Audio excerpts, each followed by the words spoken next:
यहाँ कल काल का प्रकोप है, कलयुग का वास हो रहा है। अब यहाँ सुमत बिगड़ जाएगी, सुमत नहीं रहेगी, इसलिए हम जाना चाहते हैं। धर्मराज भी चले जाते हैं, सोमवार चले जाते, उसके बाद मंगलवार आते हैं। महाराज हम भी जाना चाहते हैं। आप क्यों जाना चाहते हो? कि सुमत बनेगी नहीं और मंगलाचरण नहीं होंगे, तब पर हम यहाँ रह के क्या करेंगे? हम भी यहाँ से जाना चाहते हैं। मंगलवार भी चले गए, उसके बाद महाराज आए बुधवार। महाराज हम भी जाना चाहते हैं। आप क्यों जाना चाहते हो? कि जब सुमत नहीं बनेगी, मंगलाचरण नहीं होंगे, तो बुद्धि स्तर नहीं रहेगी, बुद्धि बिगड़ जाएगी लोगों की। इसलिए बुद्ध भगवान भी चले गए और उसके बाद आए महाराज गुरु जी, गुरुदेव धर्मराज से। और गुरुवार जी बोले महाराज हम भी जाना चाहते। आप क्यों जाना चाहते हो? सुमत बनेगी नहीं, बुद्धि बिगड़ जाएगी, मंगलाचरण नहीं होगे, तो गुरु के अपमान तो होने ही लगेंगे। गुरु का कोई सम्मान नहीं करेगा। तो महाराज गुरु भगवान भी चले गए। उसके बाद धर्मराज के दरबार में शुक्रवार जी आए हैं। कहते हम भी जाना चाहते हो? जाना चाहते। आप क्यों जाना चाहते हो? जब सुमत नहीं बनेगी, मंगलाचरण नहीं होंगे, तब बुद्धि बिगड़ जाएगी, गुरु का अपमान होगा, तो महाराज शुक्र पुकुर तो वैसे ही होते डोलेगी। अब भैया शनि का प्रकोप है, कल काल का वास है, इस समय शनि का राज्य है। शनि देवता कहे लगे आप सब चले जाओ और हम यहाँ रुकते, हम देखते हैं। तो भैया ये 7 दिन की कथा आप सुन रहे हो। परीक्षित महाराज से श्री सुखदेव जी समझाते हैं कि हे राजन परीक्षित, आपको भगवान की कथाएं कैसी लग रही हैं? महाराज हाथ जोड़ करके समझाते हैं कि हे राजन परीक्षित, महाराज मुझे आपकी कथाएं बहुत ही प्रिय लग रही हैं। मुझे ऐसा लगता है कि जन्म जन्मांतरों तक हम भगवान की ही कथाओं को सुनते रहे। ऐसा लग रहा है मानो गागर में सागर भर दिया हो। तो श्री सुखदेव जी समझाते हैं हे राजन परीक्षित, सबसे पहले मन और वाणी पवित्र करते हैं, मंगलाचरण करते हैं और उसके बाद भगवान की कथा में प्रवेश करते हैं।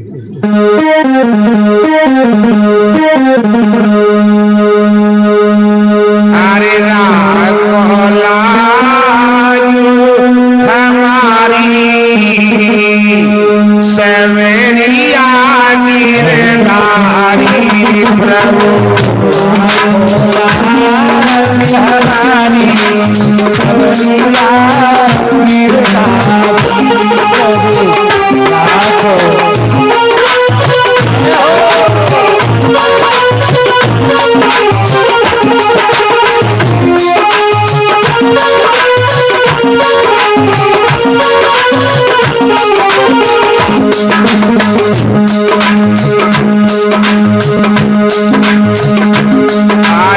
गिरधारी रे पटवारी सवरिया गिरधारी प्रभु, गिरधारी रे पटवारी सवरिया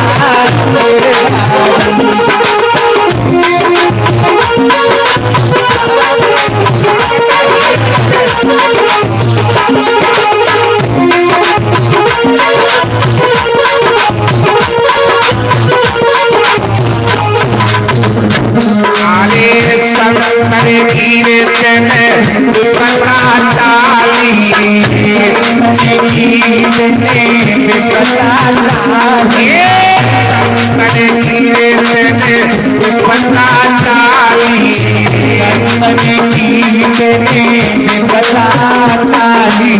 चमन रसी की आकी काली चमन रसी की आकी काली चमन रसी की आकी काली चमन रसी की आकी काली रामा को पहनाए तई साड़ी सवरिया गिरधारी रामा को पहनाए तई साड़ी सवरिया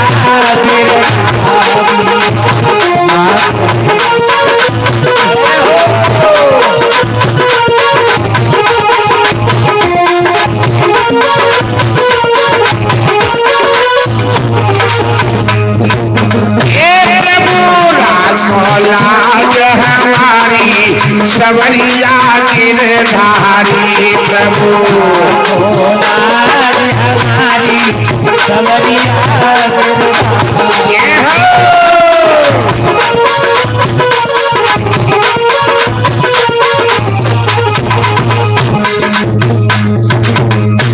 अरे पहले हनी तेरी द्रौपदी रानी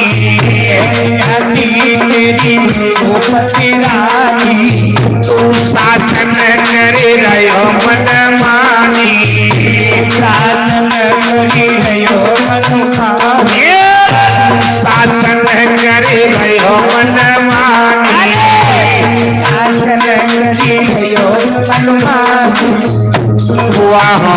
नन पाई उघारी सवरिया गिरधारी प्रभु नन पाई उघारी सवरिया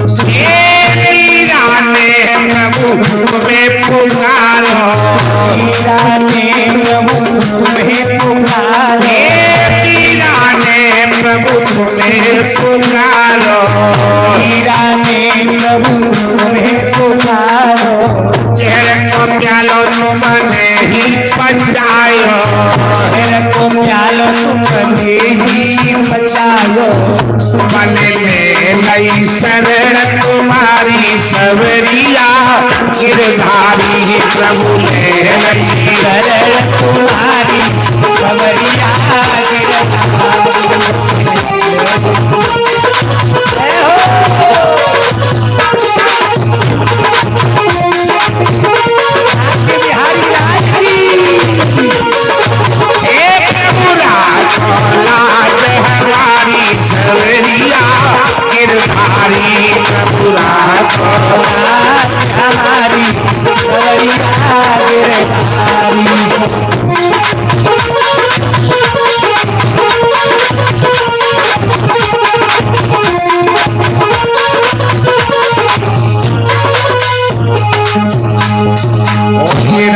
कृष्ण भगवान की बोलिए श्यामपति रामचंद्र की पवन सुत हनुमान की। तो श्री सुखदेव जी समझा रहे हैं कि हे राजन परीक्षित, कल आप कथा सुनी सूर्यवंशी राजाओं की। महाराज सूर्यवंश बहुत ही पवित्र वंश है। सूर्यवंश में महाराज दशरथ हुए थे। दशरथ की महाराज 3 रानियां थी, कौशल्या, सुमित्रा और कैकेयी। ये 3 रानियां थी। महाराज नरवंशी थे, उनके यहाँ कोई पुत्र या पुत्री नहीं थे। तो महाराज को एक दिन बहुत भारी दुख हुआ था पुत्र न होने का। तुलसी बाबा लिख गए क्या, अरे एक बार भूपति मन माई, एक बार भूपति मन माई, भैया के लाने पूरे सुतनाई, भैया के लाने पूरे सुतनाई, भैया के लाने।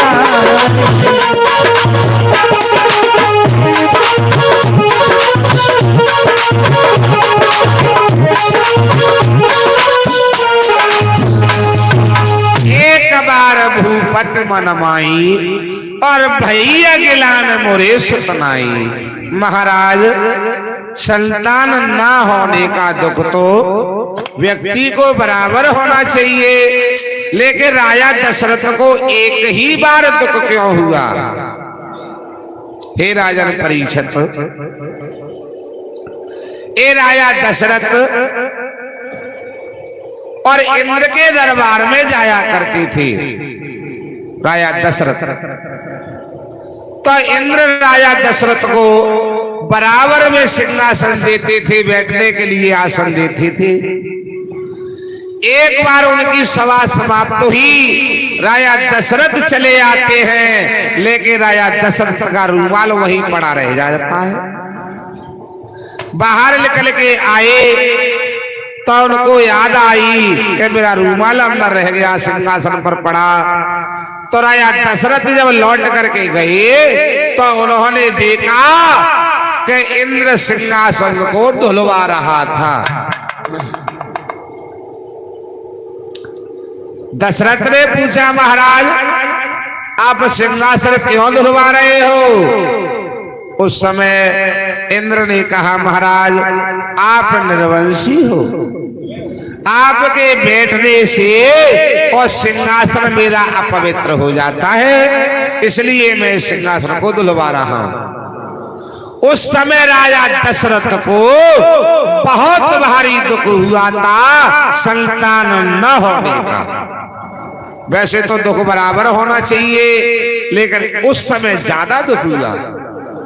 तब तुलसी बाबा लिख गए कि एक बार भूपत मन माई और भैया गिलान मोरे सुत नहीं।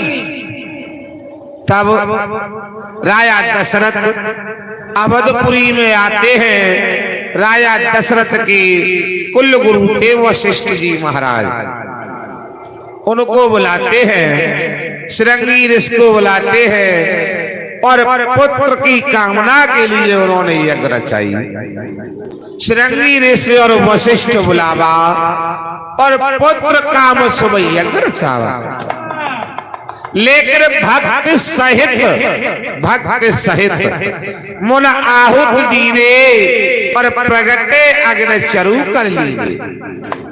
यज्ञ भगवान खीर का पात्र लेकर के महाराज प्रकट हुए थे, तो खीर में से अब भाग बनाए हैं। तुलसी बाबा बता रहे हैं कि अर्ध भाग कौशल्या दीना, यानी आधा भाग कौशल्या को दीना, तुलसी बाबा बता रहे हैं। और पुनः भाग आधा कर दीना, यानी आधा तो कौशल्या को दे दिया और उसमें से आधा बचा सो उन दोनों रानियों को खिला दिया। लेकिन परमात्मा की कृपा ऐसी हुई, समय आने पर 9 मास बीतने के बाद मैया कौशल्या के गर्भ से भगवान रामचंद्र ने जन्म लिया है। अकेले पुत्र ने, कौशल्या के कौन थे? अकेले राम, अकेले राम ही तो है। लेकिन भाग तो महाराज आधा बता रहे हैं तुलसी बाबा के अर्ध भाग कौशल्या दीना और आधे में से उन दोनों को दीना। तो कौशल्या के तो महाराज वैसे 2 होने चाहिए या नहीं होने चाहिए, लेकिन फिर कौशल्या की एक ही और सुमित्रा के पर क्यों 2 हुए? महाराज सुमित्रा के ही तो 2 थे, लक्ष्मण और शत्रुघ्न। तो हे राजन परीक्षित, आधा भाग कौशल्या को अवश्य दिया, उसमें से आधा आधा कैकेयी और सुमित्रा को दिया, लेकिन सुमित्रा का भाग सुमित्रा बेचारी खा नहीं पाई, तब तक उसका भाग चील उठा करके ले गई। बेचारी निराश हुई, अब उसके पास कोई भाग नहीं था। तब उसमें से आधा अपने में से कौशल्या ने सुमित्रा को दिया है और अपने में से आधा भाग कैकेयी ने सुमित्रा को दिया। दोनों ने अपने भाग में से पुनः फिर आधा आधा दिया है। तब सुमित्रा के 2 पुत्र पैदा हुए थे, लेकिन भैया पुत्र जरूर सुमित्रा के 2 थे, लेकिन उन्हीं दोनों रानियों के पुत्र की सेवा में सदैव रहते थे, क्योंकि सुमित्रा बेचारी समझती थी कि इनका एहसान मेरे ऊपर है, इनकी माताओं का एहसान है, जिसके भाग देने से और मेरी कोख हरी भरी हो गई, मेरी गोद भर गई। क्योंकि लक्ष्मण रहते थे भगवान राम की सेवा में ज्यादा और शत्रुघ्न रहते थे भरत की सेवा में। आज जिस घर में एक भी पुत्र नहीं थे, 4 पुत्र हो जाते हैं, तो भैया उस घर की खुशियों का क्या ठिकाना। 4 पुत्र हुए राजा दशरथ के यहाँ, राम, भरत, लक्ष्मण और शत्रुघ्न। पुत्र धीरे धीरे बड़े होते हैं, लेकिन भैया जैसे संस्कार जहां डाले जाते हैं और वैसे ही संस्कार पड़ते हैं। बेटी और बेटाओं पर संस्कार कौन डालते हैं? बेटे की प्रथम गुरु होती है माँ। माता जैसे संस्कार डालती है और बच्चे पर वैसे ही प्रभाव पड़ते हैं।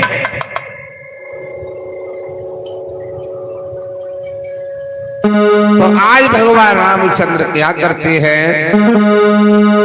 आरे भोर होता उठ के रघुनाथा, भोर होता उठ के रघुनाथा, माता पिता गुर नाम है माता,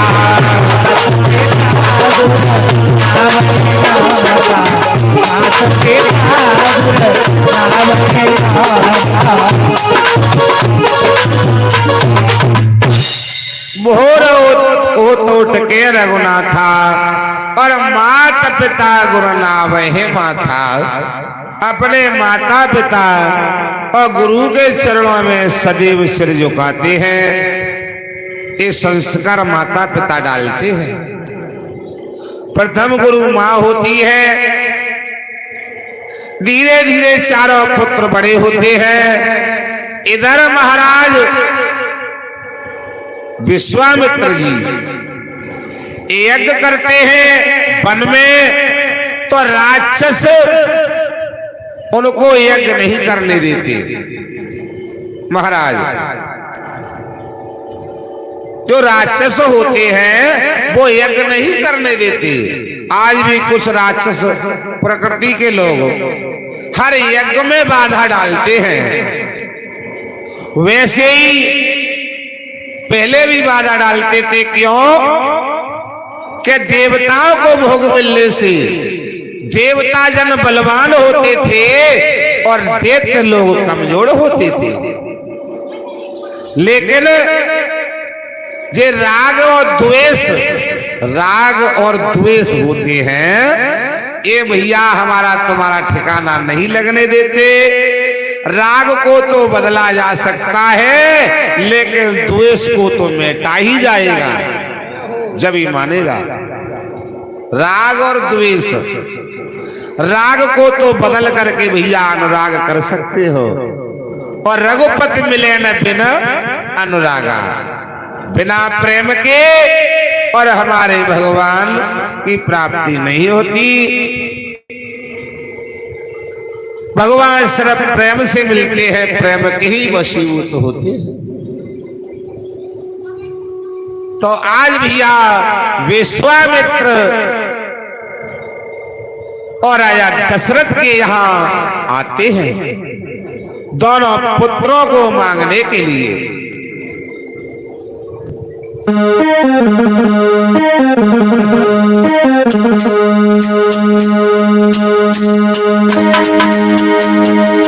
आज विश्वामित्र आते हैं, एक ताली बजा करके भजन बोलेंगे, उसके बाद भगवान की कथा को श्रवण करेंगे।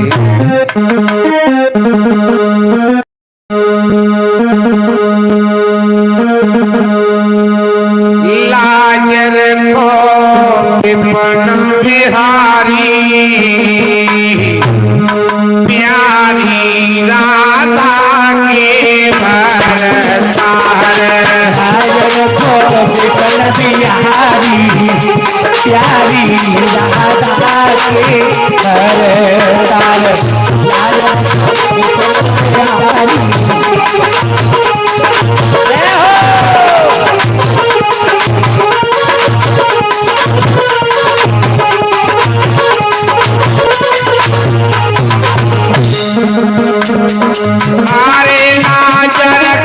विपन बिहारी प्यारी राधा के भरतार, विपन बिहारी राधा के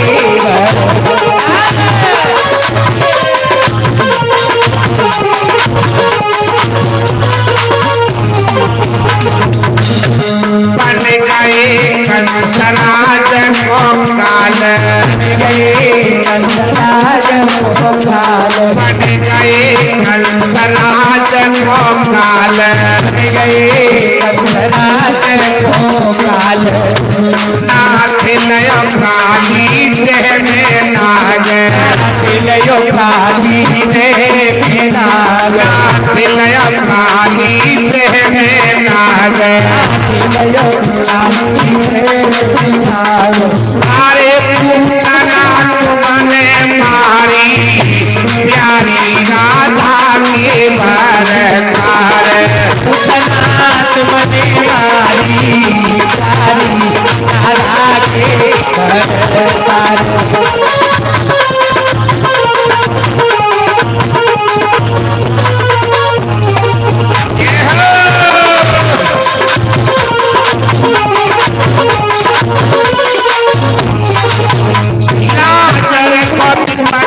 बिहारी प्यारी राधा के भरतार,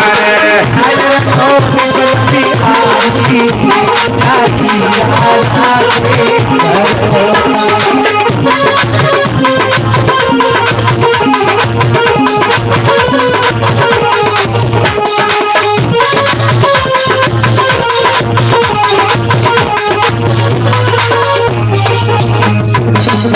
अरे तेरी उधन को भूल भाई, अरे दुर्योधन को भूल भाई, दुर्योधन को भूल भाई, दुर्योधन को भूल भाई, रूप साग में दुर्गर खाया, को साग भी दुर्गर खाए, वो साग में दुर्गर खाया, को साग भी दुर्गर खायो, अरे कैसे प्रेम पुजारी प्यारी राधा के भरतार,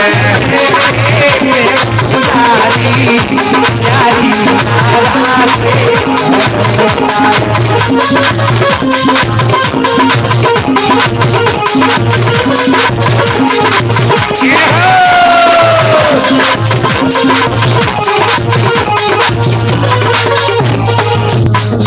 अरे लाजर पन बिहारी प्यारी राधा के भरतार, लाजर को विपन बिहारी प्यारी राधा के भरतार।